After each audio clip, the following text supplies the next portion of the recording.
What's the future looking like with these digital IDs?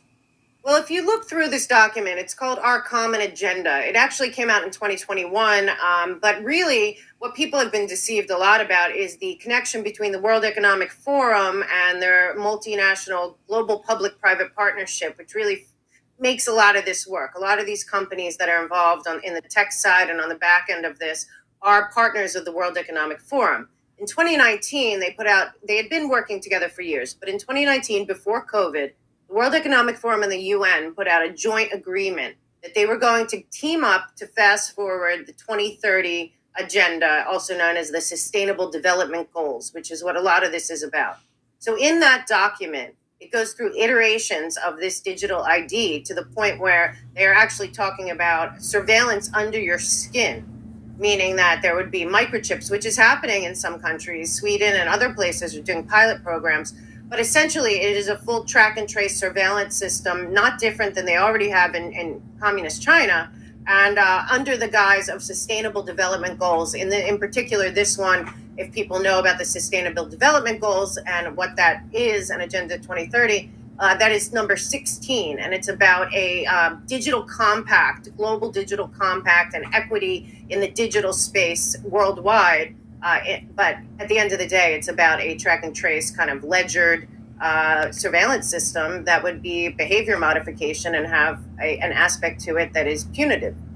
Right. Yeah, they sell this like this is going to make your life better.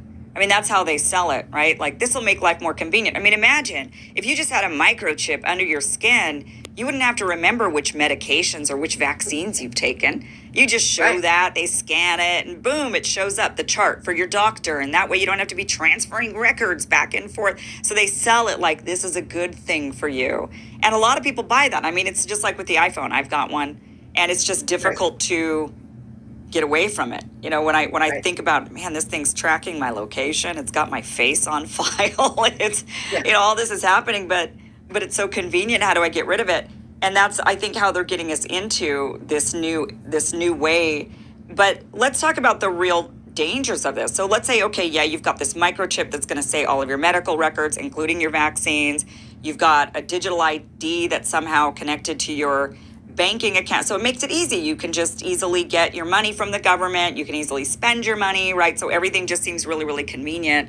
But there's some serious downsides potentially to this. Yeah, well, the first thing that people, and then the American people really have to understand this, because if we go into this, there is no coming back. And that is really, really important for people to understand.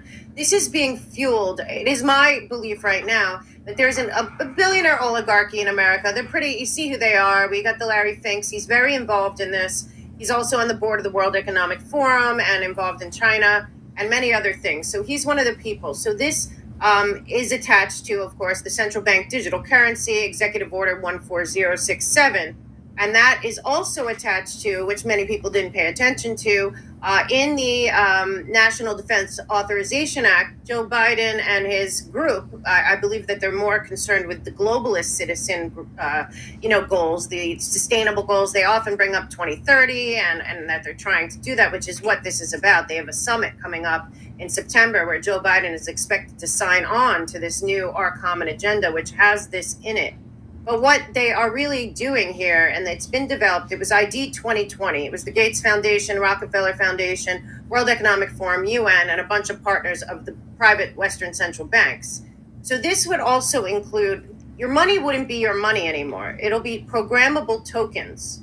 Instead of money, basically, it would be on a ledger system, which was in that National Defense Authorization Act, was the money to fund basically a blockchain, to put every American citizen, every citizen of the world, honestly, onto a blockchain system. And that would also include all of their other alliances. So they have an alliance with the World Health Organization. They have an alliance with the World Bank, with the IMF.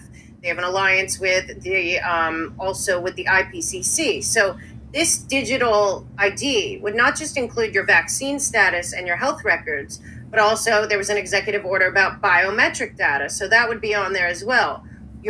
What you spend your money on would be on there. So there's the ESG score, digital track and trace of also your carbon usage. So they signed on in Glasgow, the Biden group, with Kerry and Gore, to something called Climate Trace, which would be kind of your climate score. And then they also have another whole level of that, which is the World Health Organization just had their meeting where they, the Biden administration and his representatives that he sent there from our nation were actually pushing for these amendments that would allow the World Health Organization to call a pandemic. Once called, then that would also interact with our biometric track and trace controlled app, financial, whatever model that they're doing at that iteration with the digital ID. And you would be basically all of our rights in terms of our rights by the Constitution Bill of Rights would be superseded by the emergency declaration. So at that point, you have to realize everything that they're doing here is to consolidate power into this group of people. And as the people at the top, Klaus Schwab or Gutierrez or, Tedros or Noah Harari, when they explain it on stage and all these technocrats stand up and clap, they're clapping about something which really is about behavior modification, control, and surveillance and, sustainable development goals. We hear a lot about that, but I would beg to ask people to look at them and maybe think sustainable, what does that mean? And sustainable for who? And then in order to have those goals, they need to be surveilling every human basically on the planet for consumption of everything, of anything. That's also animals and natural resources. But then you go to the next level of that, and it's really not sustainable, is not really the right word. It actually should be predictable, controllable, manageable. And then the next question is, by whom? And that is not the United States of America. And this central bank digital currency is not going to be American.